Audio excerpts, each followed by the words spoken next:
This is Montreal Mayor Valérie Plante answering a question about the announcement today, St. Catherine Street, new redevelopment plan. Take a listen to this because, money's involved. Mayor Plante, what's the price tag on the project or this phase? Okay, so it's $313 million for the phase 2 of the project. So I heard 3 million? 300. 300 million? Yes, it's huge. But again, it all starts with doing the stuff and the work that previous mayors didn't care to take care of. Oh, little dig there at previous $300 million? Is that what I heard? David Heurtel, are you kidding me? Yeah, $300 million. But again, the Plante administration has never let a price tag stop them in service of their ideology, their dogma. Look, we've had several examples before. There's precedent for this. I don't know if you've heard about what happened at Plaza Saint-Hubert this summer. The shopkeepers were against the pedestrianization of Saint-Hubert, where the plaza is. And they now came out with a study showing that it actually hurt business. The fact that it was pedestrian only, it hurt business. You know what Valérie Plante's response was? We're going to do it again the same way next summer. And same thing where I live in Old Montreal, where there was actually a poll conducted, a scientific poll conducted with shopkeepers, business owners, and residents of Old Montreal saying we are against closing off St. Paul, the area around Place d'Armes, the Notre Dame Basilica.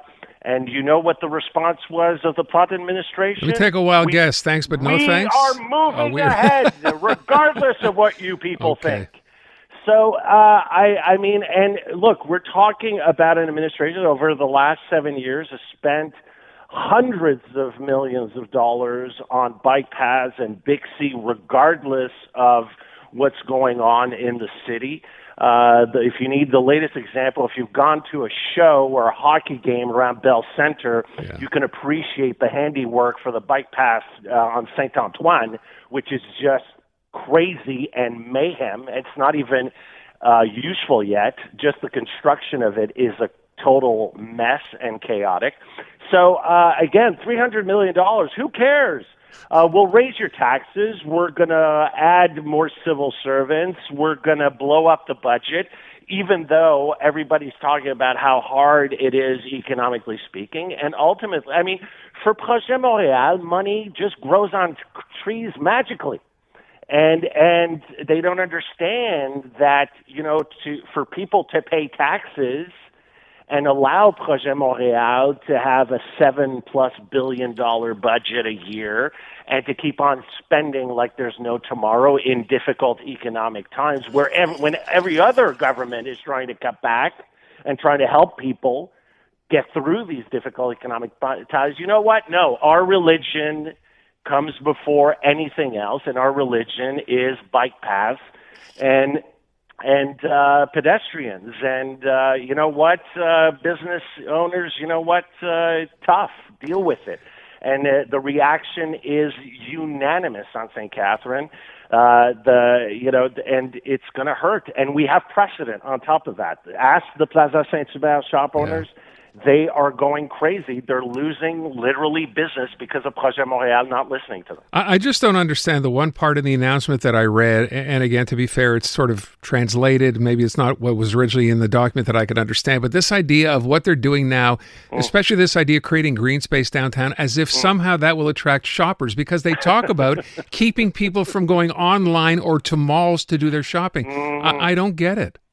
No, and again, this is about just the dogma saying, you know what, we are going to create a city without cars.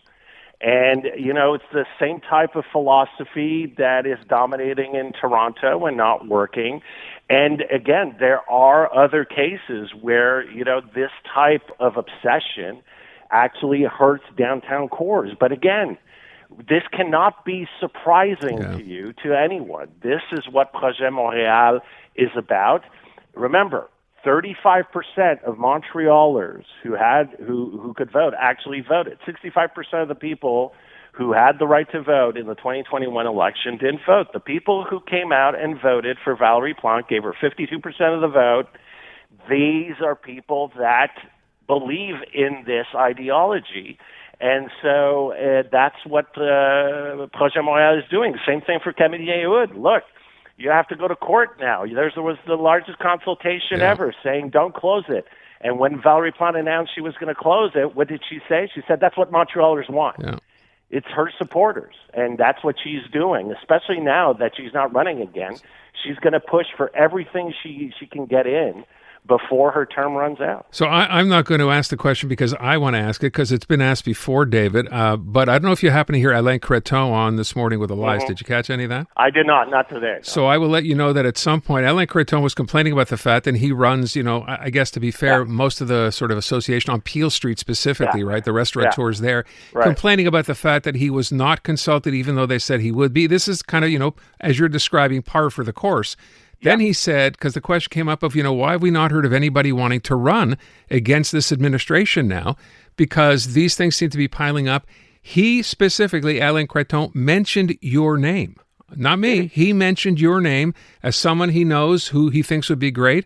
Are you talking to people? Are you hearing from people? I know I've asked you, as I said, I've asked you this in the past, but are you thinking about it? I'm getting a lot of calls. I got to tell you, I've been very touched by this, and yes, I've been getting a lot of calls. And obviously, you cannot not think about it when you have people calling you or asking you, to grab coffee and discuss it. Look, I'm a Montrealer. I was born and raised here. Obviously, I'm concerned with the status of affairs. But right now, as I told you a few weeks ago, and I know Alain, I know that the people on CJAD, I know Paul-André Dupont, who is the chairman of the board of all the shop owners, the association in downtown Montreal, who went ballistic in the media this week because he was never consulted about this. And so, but again, that's, as you said, par for the course. Projet Montreal, in its opinion, and Valérie Plante does not answer to shop owners, does not answer to anybody else but their hardcore far left base. But for me, in terms of what you're saying, I'm moved by the people that are talking to me about running for mayor. Right now, it's not something I'm ready to go for, but I'm definitely touched and moved by the people that keep calling me and mentioning my name, and I appreciate it. I'm flattered by it. But right now, to be perfectly honest with you, Aaron, the day I start saying I am considering it, you have to understand that means bye-bye talking to you, bye-bye current job, bye-bye everything else. So before I seriously say, okay, I'm considering this and I'm going to think twice about it, and it's still a ways away and there's still time. So, but right now I can't say I'm a candidate. No. Yet. Okay, we'll leave it at that. I'm not gonna push this. I just want to let people know it's not only me who's been calling you. You have other people apparently calling you as well, right? Okay. It's not just you, and from across the business, different communities, francophones, anglophones, and it's been very touching. But it shows the extent. I think the big lesson here is shows the extent at which there is really a hunger for change in the city. But again, you have to bring all these forces together. Right now, a lot of different people, thinking, okay, I'm going to do my own thing on my own. And at some point, you have to bring people together. Of course. Look, I'm going to let it go at that. I would ask one question generically, David, which is, if and when we find out someone or whoever it's going to be is deciding to run, when are we likely to find that out? After the holidays? Is that a Jan-Feb kind of a thing? I think we're going to find out. I think right now one thing that needs to be followed is the fact that Projet Montreal is going to name their leader early next year. I think at the same time, let's remember, Valérie Plante, nobody knew who she was until 4 or 5 months before the 2017 election. So, I mean, it's not like provincial or federal politics. It's a different type of situation, municipally speaking. But I think you're going to start seeing serious candidates looking at this and start to look at it very seriously, probably, at the end of the winter, early spring. Okay. We'll remember that. By the way, someone just texted in going, woohoo, he didn't say no. I'll leave it at that. Let me ask you real quick before we got to get out of here. So we've been talking a lot. I asked questions today of our listeners about this $250 the federal government was poised to send out to about 18 million Canadians. Then we find out when they table the bill today, this was not part of it. The GST credit for those 2 months is, but this is not. Does that mean this is dead? I don't think it's dead. I think they want to rework it and make a deal with the NDP. I mean, Jagmeet Singh was very clear. And it's exactly what Jagmeet Singh asked for earlier today. He said, let's pass the 5% holiday, GST holiday right away, and let's work on the extending the rebate check. So I think the Liberals, and the fact that some Liberal caucus members also came out for this earlier today has something to do with it as well. And I think the Liberals, I get and I listen to the callers, Aaron, and I understand, let's extend it. Let's think about, seniors. Let's talk about disabled persons. Right. Okay. But I think what the Liberals were trying to do here is trying to target working class Canadians, younger 1835s, which are the main segment of the electorate that has abandoned the Liberals right now and is the reason why the Liberals are sagging in the polls. So I think the Liberals were trying to send a message to working class Canadians who don't feel heard by this government. But now maybe, there is an opening and maybe there's going to be some sort of accommodation. But I think what they want to do also is to say, okay, the Liberals also care about working class Canadian. And I think that's why, because they must have thought about this. I can't believe that the Liberals didn't strategize about that. Okay, we're talking about people who were working in 2023. That means there are other groups like seniors who aren't included in this. So I think this may be a bit of theater, and we'll come out with saying, okay, we're doing something for the working class, and we're also going to do things for other groups like seniors and maybe some disabled Canadians.